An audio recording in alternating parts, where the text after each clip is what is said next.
Yusek Rocky mayong udto, rerespetohin ni Cebu City Mayor Edgar Labella anuman ang magiging desisyon ng Interagency Task Force tungkol sa usapin ng pagdaraos ng cultural dance performance para sa Sinulog 2021. Tatalima sa Cebu City Mayor Edgar Labella sa anumang magiging desisyon ng Interagency Task Force tungkol sa Sinulog Cultural Dance Performance 2021 sa kabila ng pagtutol ng Police Region 7 dahil sa banta ng COVID-19. I'm just waiting for the IATF ruling. If the IATF says na cancel the Sinulog or postpone the cultural presentation,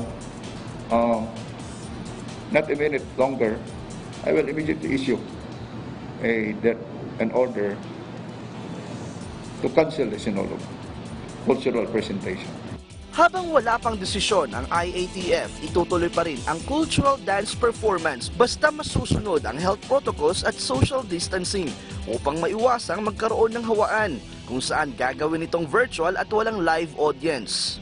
But in the meantime, that there is no approval yet, or there is no order yet or ruling from the IATF, if only to strictly observe the minimum health protocols. And I welcome that. Sa Biyernes na magsisimula ang pista ng Senior Santo Niño, kaya mahigpit na paghahanda ngayon ang ginagawa ng lokal na pamahalaan upang masiguro ang seguridad at kaligtasan ng publiko. Yusek Rocky, makikipag-ugnayan ngayon ang Cebu City Government sa Interagency Task Force upang alamin, talakayin at pag-usapan kung ano ba ang magiging desisyon kung itutuloy ba o hindi ang cultural dance performance para sa Sinulog 2021. At yan muna ang latest mula dito sa Cebu. Jana Rua para sa Bayan. Maraming salamat sa iyo, Jana Rua.